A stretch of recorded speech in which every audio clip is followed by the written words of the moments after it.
Galaxy 666 by Pel Toro. Session 54. Chapter 16. Korzaak had set off into what could have been termed the dark rear-end abyss of the peculiar alien vessel. He moved swiftly and purposefully, for he was a swift and purposeful man. He reached a series of stairways and landings. At least that was what he decided they were. For they were not stairways or landings that would have been recognized by anybody equipped, as most humanoids, with the physical apparatus for ascending stairs and landings. They were somehow a great deal smaller and a great deal shallower in their tread, as though they were made for pseudopods rather than 4 feet of flesh and blood.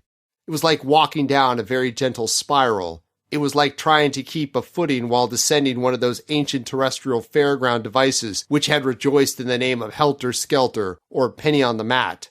Such devices were not by any means unknown in the Empire, for the Empire was by no means a Spartan empire. There was plenty of room for Epicureanism and hedonism, in which the delights of the fairground had a small but not insignificant part to play.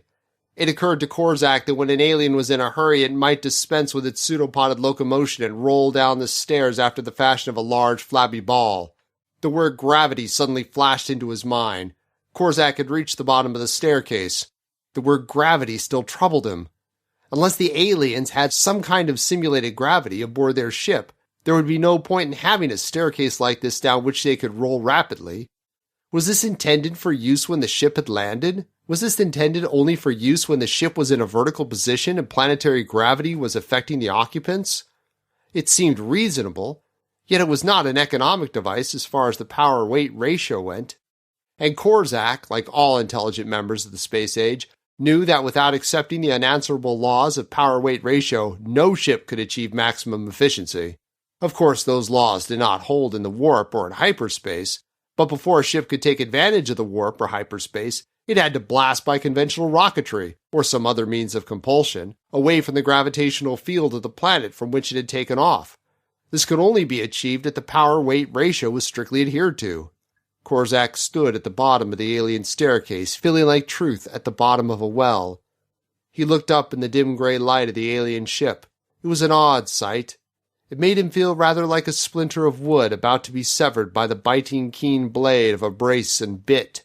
He felt like a woodworm looking up at the drill as its rotation brought it closer and closer to him. The feeling passed, and Korzaak reestablished complete control over his mind.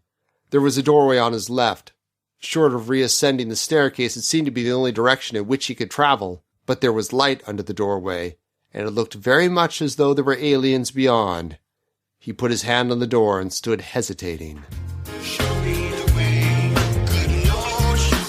Here ends Session 54.